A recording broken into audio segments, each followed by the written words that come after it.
오늘의 육아 헤드라인입니다. OECD의 한눈에 보는 연금 2017 보고서에 따르면 우리나라 노인 부양률 상승폭이 경제협력개발기구 OECD 국가 중 가장 클 것이라는 전망이 나왔습니다. 통계청이 발표한 올해 일가정 양립 지표를 보면 일과 가정 양립에 대한 인식이 높아지면서 육아휴직을 위해 휴직하는 남성이 늘고 있는 것으로 나타났습니다. 환경부가 수도권에서 시행하는 대기오염 총량제 대상 물질에 먼지를 포함시키기로 했습니다. 이상 오늘의 육아 헤드라인이었습니다. 대형 산부인과에서 30대 산모가 제왕절개 수술을 받다 뇌병변 장애를 앓게 되는 사고가 발생했습니다. 해당 병원은 수혈 준비도 제대로 하지 않고 수술을 진행하다 출혈을 일으켰고 타 병원 이송 조치도 늦었던 것으로 나타났는데요. 법원은 두 병원의 의료 과실을 인정하고 8억 원을 배상하라는 결정을 내렸습니다. 인간의 존엄한 생명을 다루는 만큼 의료계의 진정한 각성이 필요해 보입니다. 육아포커스 첫 소식부터 만나보시죠.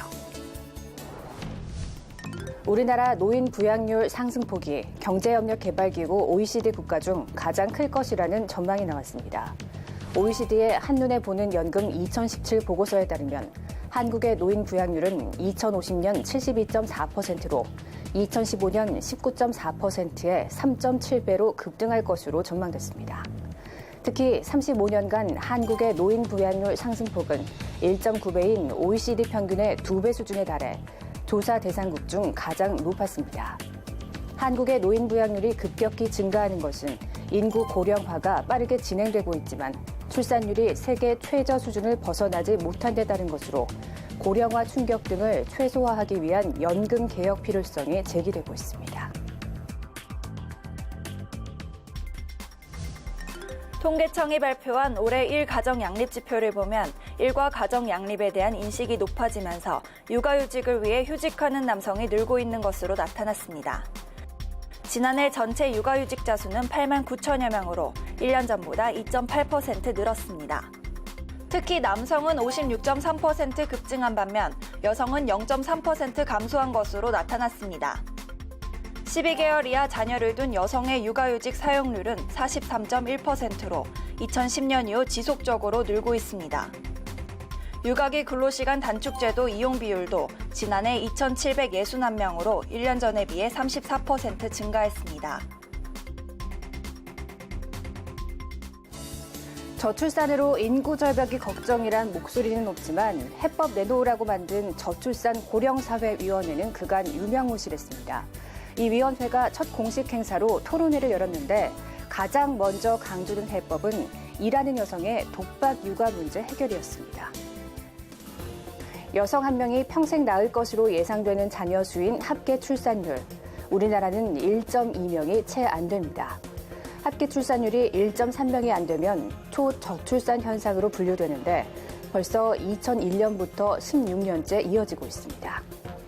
최근 10년간 저출산 해법에 쓴 돈이 100조 원이 넘지만 이 문제는 풀리지 않고 있습니다. 돈을 적게 써서가 아니라 출산 기피의 핵심 원인 중 하나인 성차별이 경제 노동시장에서 해결되지 않고 있기 때문이라는 분석이 나옵니다.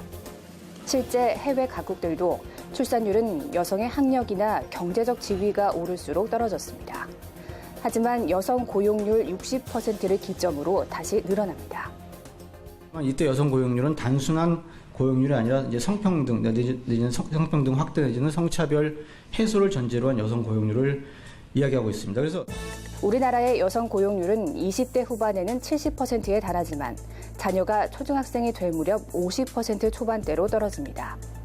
반면 남성 고용률은 더 올랐습니다. 육아는 여성의 몫이라는 인식이 바뀌지 않는 겁니다. 정부는 그간 유명무실했던 저출산 고령사회위원회를 되살려 독박육아, 경력 단절처럼 출산을 포기하게 만드는 환경을 개선하는 데 속도를 낼 계획입니다. 하지만 저출산에는 이외에도 심각한 청년 일자리와 양극화 같은 문제도 작용하고 있어 여전히 풀기 힘든 난제라는 지적입니다.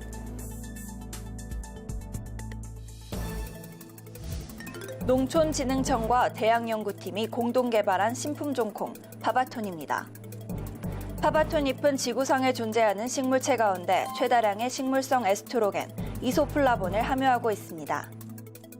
여성 건강 유지에 필요한 대표적 호르몬인 에스트로겐은 중년 이후에 급격히 감소해 각종 갱년기 질환의 원인이 됩니다. 식물성 에스트로겐이 많게는 콩보다 5배, 지구상에 있는 식물체 중에서는 가장 고함량으로 있는 것으로. 동물 실험 결과 이 콩잎이 갱년기 증상 완화에 탁월한 효과가 있는 것으로 확인됐습니다. 복부나 내장 등의 지방 축적을 억제하고 골밀도 향상과 탄력 있는 피부 유지에 도움을 줬습니다. 더구나 파종에서 소화까지 60일밖에 걸리지 않아 1년에 산모작을 할 수 있어 경제성이 높습니다. 콩잎에서 기능성 물질을 얻을 수만 있다면 콩농가로서는 대단한 수확이라고 봅니다. 기능성 물질로 인해서 고소득 작물을 농진청은 콩잎이 차와 음료, 건강기능식품으로 활용될 수 있도록 관련 기술을 민간에 이전했습니다. 이소플라본 함량이 매우 높기 때문에 식이약 소재라든가 건강기능성 식품 그리고 의약품 대체 품목으로서도 활용이. 농진청은 콩잎이 안정적으로 공급될 수 있도록 재배 면적을 대폭 확대할 계획입니다. 포항 지진과 영흥도 낚싯배 전복, 용인 타워 크레인 붕괴 등 불과 한 달 사이에 발생한 재난 안전사고들입니다. 그래서 정부가 안전에 대한 국민의 경각심을 높이기 위해 발벗고 나섰습니다. 생애 주기별로 맞춤형 안전 교육을 한다는 게 골자입니다. 안전사고에 대한 경각심을 일깨워준 세월호 참사. 이후에도 각종 재난이 잇따랐지만 관련 교육은 여전히 산업 현장이나 일선 학교에 머물러 온 것이 사실입니다. 이에 정부가 관계부처 합동으로 1차 국민안전교육 기본계획을 세웠습니다. 생애주기별 교육 시스템을 2022년까지 완비한다는 계획입니다. 인프라를 늘려 교육 기회를 확대합니다. 안전체험관 22개를 더 짓고 연간 체험 인원을 703만 명으로 늘리기로 했습니다. 체험관이 없는 곳뿐 아니라 외출이 쉽지 않은 영유아 부모와 장애인, 노인 등을 위해서는 찾아가는 맞춤형 교육을 합니다. 기존에는 재해나 생활안전, 교통사고 등이 위주였지만 앞으로는 식의약품과 제품안전, 화학사고, 다단계 사기, 성폭력 예방 교육 등으로 세분화됩니다. 일부만 가르쳐온 생존 수영은 초등학교 전학년에서 가르칩니다. 콘텐츠도 다양화합니다. 행동 요령을 보다 쉽게 표현한 교재를 더 개발하고 주민센터 등에서 성인을 위한 안전교육에 활용합니다. 온라인 서비스도 합니다. 안전교육 특성화 대학을 운영하고 갖춘 안전교육사 국가 자격증을 신설해 전문 인력 10,000명을 확보한다는 계획입니다. 이를 위해 정부는 전국에 100개 이상의 안전교육기관을 지정하고 범정부 안전교육 추진협의회를 구성할 예정입니다. 국립환경과학원이 대기오염이 심했던 지난해 겨울 수도권 미세먼지의 발생 원인을 조사한 것을 보면 30% 이상이 국내에서 유발됐습니다. 특히 공장 같은 사업장이 내뿜는 미세먼지 양이 발전소보다도 많은 것으로 나타났습니다. 중국발 황사만 탓해서는 안 된다는 이야기입니다. 환경부가 수도권에서 시행하는 대기오염 총량제 대상 물질에 먼지를 포함시키기로 했습니다. 지금까지는 질소산화물과 황산화물만 관리해왔는데 원격 감시체계 기술 향상으로 먼지도 감시할 수 있게 됐습니다. 미세먼지 다량 배출 사업장의 배출 허용 기준을 대폭 강화하고 질소산화물을 대상으로 해서 배출 부과금을 신설해서 미세먼지 2차 생성 물질에 대한 관리 체계도 강화할 계획입니다. 사업장 162곳의 소각, 발전, 보일러 시설에서 시작해 단계적으로 570여 사업장의 건조나 분쇄 단계에서 나오는 먼지까지 감시해 나갈 계획입니다. 다른 대기오염 물질 배출 허용 기준도 최대 80%까지 강화하기로 했습니다. 이렇게 하면 2022년까지 미세먼지는 34%, 다른 대기오염 물질도 20에서 30% 줄어들 것이라는 전망입니다. 요즘 같은 겨울철에는 팔을 들어 올리기도 어려운 어깨 통증이 찾아옵니다. 50대가 되면 잘 나타난다고 해서 50견이라고 부르죠. 증상이 보이면 방치할 것이 아니라 초기에 진단받고 치료하는 것이 좋다고 합니다. 상처가 나거나 멍이 든 것도 아닌데 팔을 들면 어깨가 쑤시는 50견. 중년 여성들이 가사노동 등 반복적인 일을 하다 보니 어깨가 퇴행하기 쉬워 많이 앓고 있는 병입니다. 특히 겨울철이 되면 활동량이 줄어 근육이 경직되면서 어깨 통증이 더 크게 느껴집니다. 실제로 지난해 9월 11만 명가량이었던 50견 환자는 점차 늘기 시작하더니 겨울이 시작되는 12월에는 1만 명이 늘어 12만 명에 이른 것으로 나타났습니다. 어깨 통증이 한 주일 이상 계속되거나 머리를 감거나 빗는 등 가벼운 동작에도 심한 통증을 느낀다면 50견을 의심하고 일단 병원에 가봐야 합니다. 치료법은 크게 물리치료와 약물주사 치료로 나눠지는데 병행하는 것이 좋습니다. 어깨 관절의 움직임 제한이 발생하면 빨리 병원에 가서 진단을 받아보는 것이 좋습니다. 경미한 경우에는 통증을 줄여주기 위한 약물 치료를 할 수가 있고, 그리고 움직임의 제한을 풀어주기 위해서 운동 치료를 하게 됩니다. 증상이 아주 심해서 통증 조절이 잘 안 되는 경우는 염증 억제 약물을 주사하는 주사 치료를 할 수가 있고요. 사전에 50견을 예방하기 위해서는 목 운동과 두 팔을 뻗어주는 동작 등의 스트레칭을 자주 하는 것이 도움이 됩니다. 지난 12월 15일 찾아가는 아동안전교육 전문강사 성과평가대회가 성황리에 열렸습니다. 보건복지부가 주최하고 한국보건복지인력개발원이 주관한 이번 평가대회는 한국보건복지인력개발원 최영현 원장, 보건복지부 임대식 아동권익과장, 자사 배호영 사장 및 아동안전교육 전문강사들이 참석했습니다. 아동안전교육 사업은 아동의 안전사고 및 대처 능력을 향상시키는 목적으로 표준 교육과정에 기반하여 순회교육을 실시하는 교육사업입니다. 그동안 전문 강사들이 어린이집을 찾아다니면서 교육을 해왔고, 그분들 중에 상당히 우수한 교수들이 있습니다. 그분들에 대해서 오늘 노고에 치하를 하고 수상을 하고, 그리고 내년도에는 어떻게 교육하는 것이 좋은지에 대한 토론까지 겸비하는 그런 행사를 준비를 하고, 이날 행사에는 2017년 아동안전사고 예방사업 성과 발표 및 우수 전문 강사 시상식이 진행됐습니다. 최우수 강사는 GS 더 강사가 수상의 영광을 안았습니다. 이외에도 우수 강사 4명에 대한 시상이 이루어졌습니다. 우수 전문 강사 시상은 만족도 조사와 온라인 모니터링 결과를 기본으로 수상자를 선정해 시상했습니다. 한국보건복지인력개발원은 찾아가는 아동안전교육 전문 강사 성과대회를 통해 아동안전교육의 질이 향상되는 계기가 되길 바란다고 밝혔습니다. 지난 12월 18일 서울시 중구 패럼타워에서 제19회 양성평등 미디어상 시상식이 성황리에 열렸습니다. 여성가족부가 주최하고 한국양성평등교육진흥원이 주관하는 양성평등 미디어상은 여성의 사회 참여 확대, 일가정 양립 등의 문화 확산에 기여한 신문 방송 보도와 프로그램을 대상으로 심사를 거쳐 수상작을 선정하는 상입니다. 정현백 여성가족부 장관은 축사를 통해 양성평등 문화 조성에 있어 미디어의 역할이 중요성을 강조하며 수상자들께 축하드린다고 전했습니다. 민무숙 원장은 개회사를 통해 올해로 19번째 양성평등 미디어상 시상식이 열리게 돼 기쁘다고 전하며 올바른 양성평등 문화가 자리 잡는 계기가 되길 바란다고 전했습니다. 이날 시상식에서는 방송 부분과 보도 부분 시상식이 있었습니다.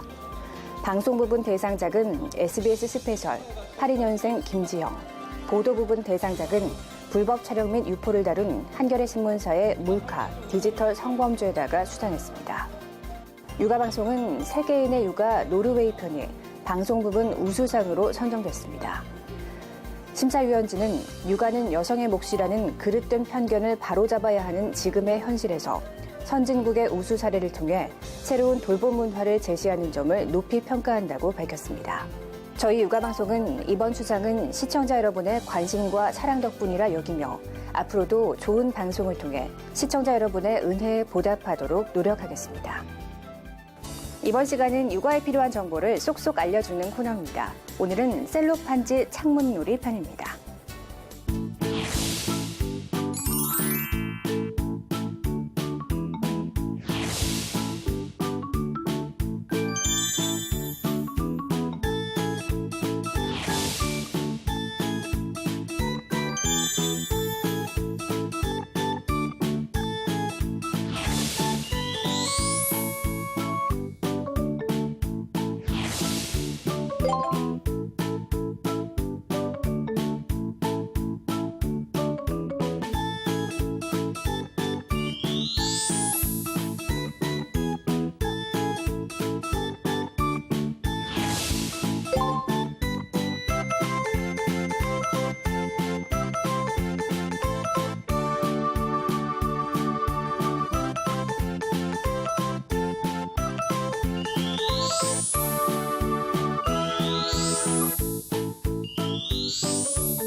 안녕하세요. 육아방송 시청자 여러분.